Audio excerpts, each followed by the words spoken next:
countered by the Esmeralda. So ang tanong dito, can Omega activate once again the KDA machine? Na-miss nating lahat itong Ling ni Mr. Hadjizi. But can next play go all the way to the late game?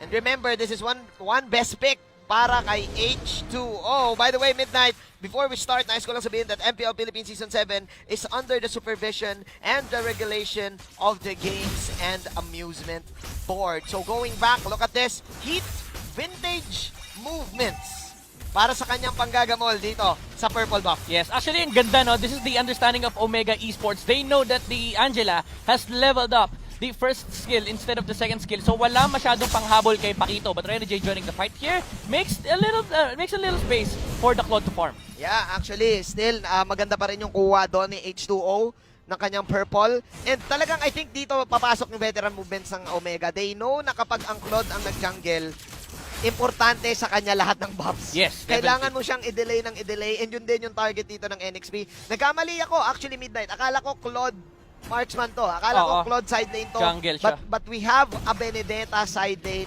na mapupunta sa kay Renegade. Midnight, I think favorite mo to. Kumusta yung mga matchups natin? Kumusta yung mga matchups? I think for next play, you're very happy with the matchups. Medyo surprised din ako no, actually si Renegade naglalaro ng Benedetta and Yawi is actually playing the Baksha instead of the other way around. Pwede kasing si James yung Baksha, Renegade playing the Alice, then Yawi on the Benedetta. But the thing is, they are looking for specific matchups here. They want the Benedetta on the core role against the 1-1. Definitely. Sabi dito ng OMG, kailangan natin kumalaw. And there you go, first blood for the KDA machine. At dito na ba natin nakikita na back to form na ang Omega dahil nakakamiss yung mga ganong movements nila, yung mga biglaan na lang may mapa-first blood. I think it's too early to say, pero Omega Esports, they still have their mechanics down to their bones. Kasi nakita natin na zinone out lang ng Omega Esports and actually dealing a poke damage into the heroes of NXP. And the job of the Ling is to clean up. Yan lang ang trabaho ni Ling ng early game. Definitely. You don't fully commit without your ultimate. So ang gagawin ng kampi mo is poke, poke, poke. You have the Kagura, you have the Paquito. These two heroes can poke all day. Midnight, speaking of poke, how important is this? Yes, Renegade getting the revenge kill on the top lane. That's nice. Kasi gold laner yon yung nawala. So pwedeng may mawalang wagon dito para kay Kurt. Pero gusto ko tanongin sa'yo, gaano ngayon ka-importante si Heat sa laban na to? I think siya yung nagsaserve talaga dito bilang scout. Yes. Sa OMG, this is vintage OMG. Yes, this is the playstyle of Heat. He really doesn't clear waves. Ang ginagawa ni Heat sa isang game is nagpo-provide ng vision talaga. Vision talaga para makagalaw. Si Hadjizi dito at mukhang itutuloy-tuloy nila as they are now targeting the orange buff. Pasok na yun dito si Toshi. Ultimate para ka-James dito pero wala pa siyang first kill habang si H2O ay nasaliba na ni Exort. Hadjizi now flying out dahil masyadong nag-overextend this time ang OMG. Great movements pero hindi sila nakanako ng orange. That is a 2-for-1 trade. Attack for two heroes na wala si Haze, na wala din si Heat. Yeah, it's still a favorable position for Omega Esports. There are two stories here in the game. Number one is the resource control of NXP. Pinaka-importanting aspect sa kanila dito sa game na to is yung resource nila. They want the farm on the Claude. On the Omega side, you as much as possible, you'd want to take objectives. You have a Ling, you have an Esmeralda, and you have a Kagura. These three heroes wants to control objectives. But the thing is, Omega Esports, they have a +1.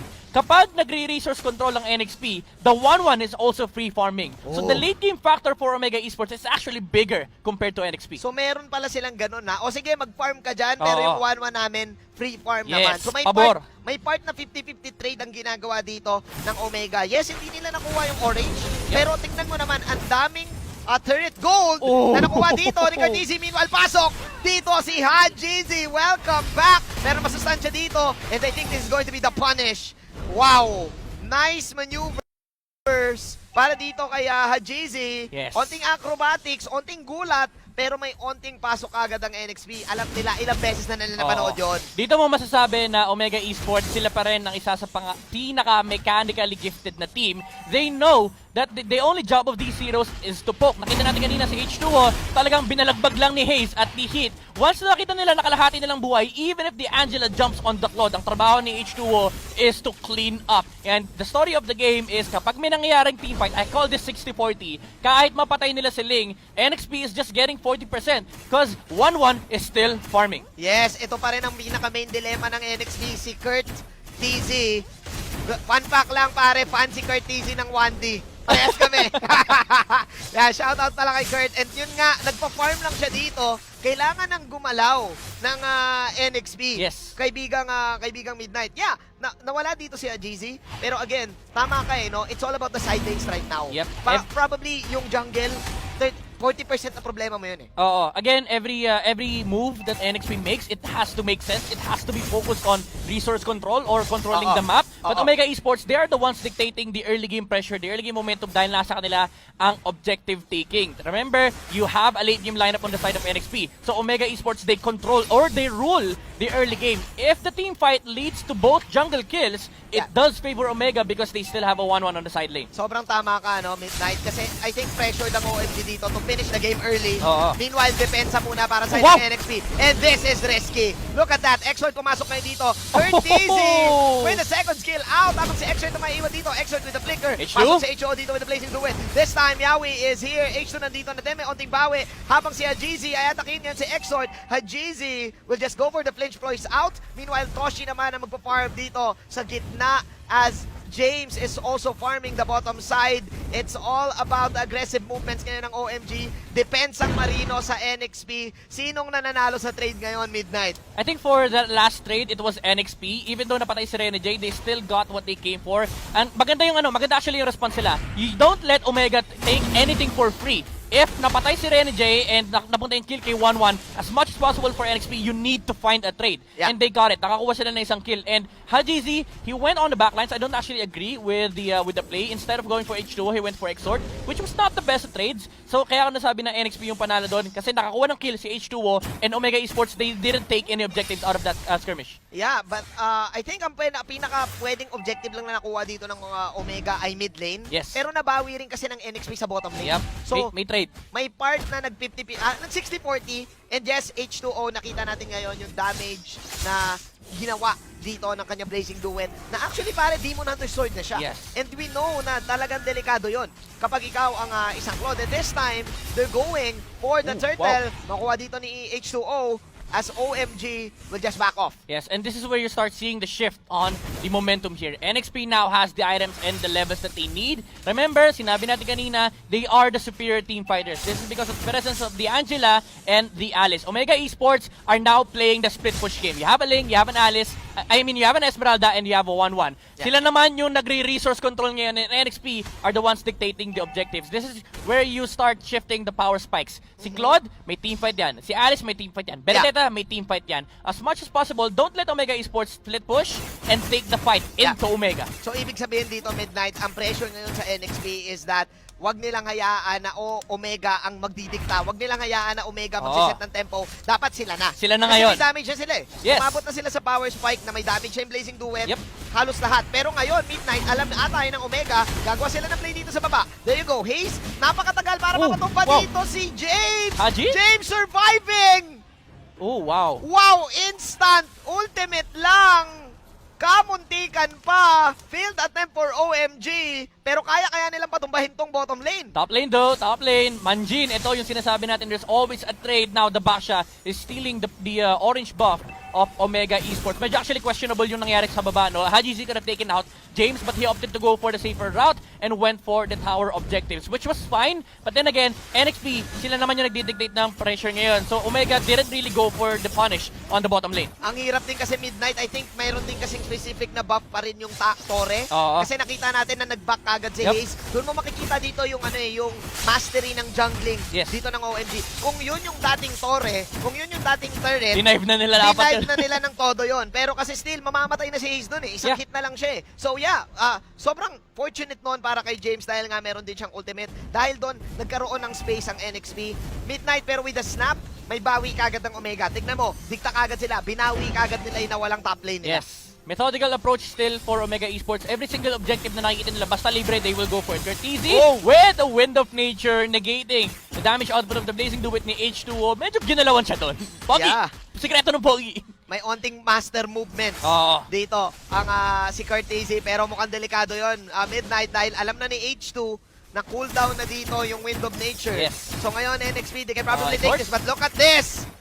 Curtizi with the place! Oh no, kailangan mo na ata tumakbo dahil papasok si Yawi dito. But Kurt, kumikripo, left, right, Just here we go, left, right, left, right. Nako, si Yawi na lang mag-isa. At ayun na yung Oh my Harlem God. movements. Kurt, Daisy, kakabanggit ko lang Midnight. Oh, H2! H2 pumasok ngayon, mag-isa si Jeezy, sabi niya binate lang kita. Meanwhile, Jeezy, Oh, H2! H2 blazing duet. Jeezy flinch force. Oh! Jeezy will survive. Habang si Kurt Easy, yung main problem ay nandito na ngayon, attacking the orange buff right now. Nalito ngayon yung Omega. Good movement for Kurt Easy, pero wala silang mapupush this time as Rene J will try to go for the split push. Men, gaano ka-importante yung pitas na yon? Grabe, ito masasabi ko, labanan ng H-God. Could have definitely taken out the Claude on that tower, pero sabi mo nga kanina man, Jean, medyo nakakatakot kasi yung mga turrets ngayon. So sabi ni Haji, okay, play safe na lang ako and I will not go for the Claude kill. H2 tried to go for the punish but he didn't have the stack with the movement speed from the Art of Thievery. So hindi niya nahabol si Ling and hindi rin siya naabot ni James. Now, Omega Esports has reset the game. They now have full control of the turtle, but remember, they can still take it on the side of NXP. They have a Baksha that destroys the bush control of Omega Esports, gives vision to them, and remember, team fight superior ang NXP. Team fight talaga at Midnight, umaabot na tayo sa ultra late game. We're now at 11 minutes of this game. This is the same story nung kalaban nila ang Bren Esports. Yes. Ganito tumatagal ang NXP. Yes, lumalamang ang kalaban nila early game, pero nakakasabay kasi sila late game. So to the point na napi-50-50 nila, one wrong movement from Omega, NXP can definitely punish them. Oo, ito ang story nitong team fight ito. Who gets the control on the 1-1? Omega Esports, they still have this pressure na pag nag-proc yung ultimate ni 1-1 dito, yung crossbow of tanks, heroes will melt on the side of NXP. So Yeah. they need to keep in mind of the positioning of the 1-1, but it's really hard to do that against a Kagura and the Pakito na lagi nagbibigay ng vision against NXP. Ang ganda kasi ng zone no? So pressured ngayon ng NXP. Hanapin dito si Kurt TZ. They need to be mindful of the wind chant. Yes. They need to be mindful of the Kagura's ultimate. Kasi Haze is also doing a great job with the box out na ginagawa nila. Tama ka, Midnight. Late game capability, yes, nandito yung part ng NXP. Pero dito na ba papasok yung veteran movements? Dito na ba papasok yung macro control? Yep. Kasi I think ang tinitignan natin ngayon, since 50-50 na yung mga items, kung sino na ang makakapag-freeze lane, sino na mauna sa mga bush, Yep. pagdating dito sa Lord Take na to. Alam mo, sobrang bilis mag-farm ni Hajizi. Kanina lang pantay sila ng gold ni Claude. Ngayon, there's a 1,000 gold lead on this Ling. Di ko alam kung saan niya nakuha yan. Actually, wala naman siya nakuha ang kills for the past few minutes. Totoo. But I think it's because of him being able to stop Renergy from split pushing Pare. and the map control of Omega Esports na hindi nila hinahayaang makapag-lane si H2O. For the past 2 minutes, si H2O, kapag nagpapakita sa isang lane, biniblazing do it niya, but majority of his time is spent on the jungle. Jungle talaga, no? Dito papasok yung capability ng Ling to roam around eh. Yes. Nagiging ano siya eh, nagiging, para siyang ano eh, nagiging part na hero na split pusher na lang Oo. siya eh. Ngayon, ang dilema ngayon dito ng NXT. Oh, this is a kill. Pwede na i-bait to ha, let's see ha, blow by blow. Ayaw. Renny J playing mind games with the GZ. Alam ngayon, ng dalawang kupunan na 4 lang sila sa my Lord Take. Sino ang mauuna dito? NXP ang may retribution. Kurt Easy, kumikripok palapit. Let's see, pero sabi Haji? ni Ace, teka lang. Alam nilang 4 yung nasa side ng Ganda NXP. ng bait. Both of the teams playing mind games with each other sobra. Midnight. Tignan natin, James, pasok ngayon. Haze, nako, tricky situation. Pasok dito si Renny J. Renny J, the bomb! the punish. Execute! Oh no, nawala dito si Haze. Pero mukhang si Yawi ata mawawala dito. Nako, nabitin! Oh, Damage! Napagamit dito ng Oh, wind shot ni Kurt Easy. Pero the wind shot is real! Mr. Edgelord! Kurt Easy! Grabe, malasaske, pare! Grabe. Kabuntikan mawala pero isang pindot lang ng wind shot. Pero sabi ni Renny J, ako on the bomb, hahabulin kita. Pero may onting creep walk. Oh my Habang God! LGC nandito na din, KDA Machine. There you go. May tusok din ako. 4 na Grabe. heroes ang nawala sa NXP. And look at that replay. Anong nangyari doon, Midnight? Eto, masasabi ko lang, technical plays by Omega Esports. It started with the bait on the bottom lane. They went for the Ooh. Rene J after the Lord reset. And after that, alam na nila, okay guys, lahat ng tao ng NXP pupunta sa Lord. Maniwala kayo sa akin. And that is what happened. H2O thought that it was a free team fight, went for the Blazing Duet, pero hindi nila na-ready yung cooldown ng Winchan. Wow, that instant replay is brought to you by Oppo A94. Experience gaming at full speed with Oppo A94. Get yours now for only $13,999. Instant win shot lang. That was patience. Yes. Mula dito kay Kurt Easy, akala natin yun yung perfect Blazing Duet kay H2O. And mind you, H2O is one great Claude player. Alam niya kung kailan ang shoot ng Blazing Duet. Oo. Akala natin yun na. Hindi pa pala. Yep, and Omega Esports, this is where you start seeing the technicalities and the mechanics of these players. Again, Curtizy with that Winchan play on the 1-1 and Hajizi being present on the entire map. Parang yung pakiramdam ng NXP, hindi nila alam kung saan sila pupunta. Yeah. Kasi every single time na kalahati buhay nila, biglang may bumababa sa kanila, binabagsakan sila ng isang link. Ang nangyayari dito, Midnight NXP ang laging nagre-react. Oo. At umaasa sila na maka-outplay sila. Let's see, dahil mukhang may laban ata nagaganap dito. Onting poke. The Lord is now down. Buhay pa rin dito yung tower. NXP, na-depensahan pa nila. Nice patience para dito sa side ng NXP. Habang yung OMG kukuha na lang ng iba pang objectives. Ang camera ngayon ay tumitingin kay Kurt. Yep. Mr. Edgelord. Tignan natin ngayon. Oh, James! Oy, pasok James! si James dito. Si Kurt ang main target. Let's see. Wala pa rin pasok si Hayes, pero pasok na naman si James! The fake is real! Oh! But Kurt, mabubuhay pa siya! Buhay! Si Kurt Easy dito! Ready J mag-abol! Kurt Easy! Pero may execute dito si Ready J. Wala na si Kurt this time. 4-on-4 mangyayaring laban. Ready J, nandito Oh, si the Exort, dodge! nakaloob sa kanya. Exort, tatakbo. Nag-zoom out yung camera natin. Ready J now, tatakbo na din. Meanwhile, si Nahit nandito. Walang damage output ng OMG. Pasok si Ace dito with the yin yang overturn. H2, mapapag-VMI out. Ready J, Bottom baiting lane. someone. Look at Hajizi this time. Hajizi, lilipat pa sa bottom lane dito. Nag-aabang ng hero. Hajizi, Inaabangan yung top lane. men, ang intense Oh! nangyari. Pero sabi ni Hajizi, okay, lipat ang camera. Isang sundot, kuha ang tore. Basic lang, objectives lang, sabi ng Omega Esports. Di namin kayo hahabulin para sa kill. Kasi again, the story of the game is that we are playing objectives. If we can avoid fights on the side of NXP, we still win the map control. Yeah, this is again because of the flinch boys. The mechanics na meron, ang isang ling na kayang mang-split, kayang gawin yung mga ganong klaseng movements. How crucial was that team fight para sa dalawang teams, Midnight? James and Renny J, nakita natin yung persistence nila on Yes. getting Curtizy. Actually, it could have been better, pero ang ganda rin kasi nung sagot ni Heat. Nung ginamit na ni James yung flicker niya, ang ganda nung gamit ng stacks on the Pakito. Multiple ultimates was targeted onto the Alice, kaya hindi na patay si Curtizy. Now, there's gonna be a steal on the purple buff. I don't think NXP could fight this one. Actually, nakuha ata ni H, and then, hindi nakuha ni H2. Nakuha ni Hajizi. And eto, dito mo makokomment yung dito mo makokomment ang NXP eh. They really know kung kailan sila magre-rest. They really know kung kailan yung sugal. Yes. And sinugal nila yung last team fight na yun eh. Mhm. Crucial yun kasi again, kamuntikan pa mabuhay si Kurt. Kung nabuhay si Kurt, kung nakapag-ultimate siya, Mhm. pwedeng naubos pa sila. Oo. Pero Renny J, nireserve niya talaga yung execute. 3 ultimates yung nawala doon. The Electroplinal Blow, yung ultimate ni Alice, Yep. pati yung ultimate ni Angela. Tumalon din eh, di ba? Tumalon din para lang mapatay si Curtizy. Alam mo, ito yung nagpapahirap kasi sa game ng NXP. They try to go for these fights, and even though they keep on winning them, kasi nga sila yung superior team fighters, you still have to ask your problem as a new, ask the question as a new Ling. You have a Ling problem, and there is a map control problem. Because of the presence of the Ling, the Pakito, and the Kagura, these 3 heroes just control the map. Nakikita mo kanina yung laro ni Hayes tsaka ni Heat.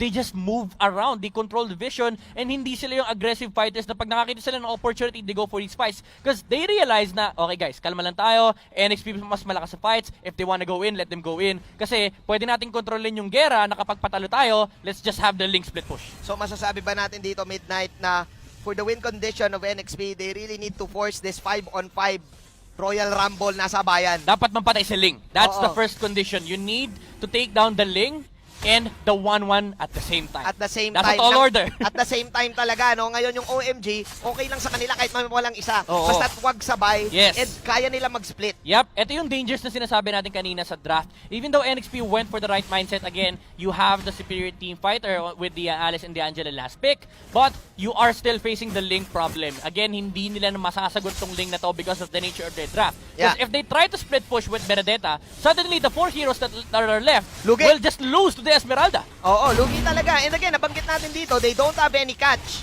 para dito kay Hajizi Yep. unless ibuhos ni James yung second skill niya doon. Oo, unless magkamali si Haji. Oo, at pwede rin or maduo kasi I think enough ng time yung stun ni Yawi nung back siya Mhm. at yung stun ng Alice. I think Yes. enough time Enough na naman. yun eh. Enough Problem na yun is, kailangan mahuli mo si Ling nang wala siyang ultimate. Oo, at Kasi may ma-burst free, nyo. kasi may free pass si Ling eh. That's the very nature of Ling. Oo. It's really hard to take him down kapag walang ultimate. So very conditional pag napapatay mo siya. Actually, bottom lane, may nag-1v1 doon. That's the Ling and the Benedetta. This will always happen. The split push of the Benedetta and Hajizi split pushing for Omega Esports. And paulit-ulit yung mangyayari to, the Lord reset will always happen because Omega Esports, they're looking to split the map. Magkakasaikuha na ngayon, Midnight. At dito na papapasok yung drop na sinasabi natin. Yes, may damage output dito ang NXP. But Omega outplaying them in every way possible. Besides the fact na may escape yung Ling, may second skill din si 1-1 dito. Oo. Kaya hindi mo rin basta-basta mahuhuli. Yep. And the fact na maganda yung zone dito ni Hayes, ni Heat, and Grabe. Detoshi, hirap na hirap ang Triangle NXP. offense man, Wow. Jin. Triangle offense, hindi makapasok kaya pumasok si Yawi. This is a backshot that can do this, but the problem is the overwhelming damage of the Kagura and the Pakito. Mind you, it's just a Pakito tank. Ayan, ire-reset na naman nila. Always look for a potential outplay. Mababurn siya dito. Pasok si Angeli dito, but James is down. Very methodical. Wow! OMG! Targeting the right person at the right place at the right time. And ito yung hindi mo pwedeng underestimate sa team na to. Alam nila pag sinabing focus fire sa isang tao, dun talaga sila. Oo, Manji, nakita mo 'di ba yung bilis, yung urgency ng decision making ng OMG. Nung nakita nila na wala nang buhay si Yawi, immediately reset the Lord. Nung hindi na nila abot si Yawi, okay, ito na lang si James. Focus, 4 heroes were focusing down on the Alice. Now, Rene J is being chased by 4 heroes while Hajizi is getting his farm. Probably split push the bottom lane and mid lane, but OMG still have the control. Now they have taken the Lord, and this will make life harder for NXP because hindi lang si Ling yung problema mo, dadagdag pa si Lord.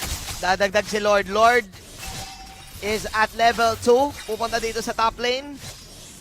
This is a 20-minute game right now, Midnight. We're looking at late game items right now. Kapansin-pansin na meron ding blade armor dito si Heat. Oo. Just to negate this Claude. Yep, sasalin lang talaga nila. Oo. And ito yung dilemma, Midnight eh. Laging mauuna ang Ling kaysa sa Benedetta Oh, pagdating yeah. sa split. Tama ba? Definitely. Kasi mas mobile si Oo. Ling compared to the Benedetta. Even though mas invasive mas evasive pala si Benedetta, Ling is just a global map presence. At speaking of map presence, eto na, sabi ng OMG, gera na natin. James now falling low. Mabuhay kaya si James this time. No. Mukhang kaya niya mabuhay with the flowing blood pero nawala na rin si Hayes doon sa batang gilid. Napakagandang sagot mula dito sa NXP. Eto na yung sinasabi nating AoE-centric damage output as Hayes is down for a minute. Meanwhile, pasok si Kurt dito. Kaya na kayo maputumpa. Na-reset dito si X-Sword. Kurt, siya nalang mag-isa dito pero ako makakawala pa siya. Nako, H2O nandito na din. Toshi, buhay pa rin. Ang daming buhay pa rin sa side ng OMG. Wala na rin si Renny J. And I think this is it. OMG. Omega is back. At makakuha sila ng pinakaunang puntos nila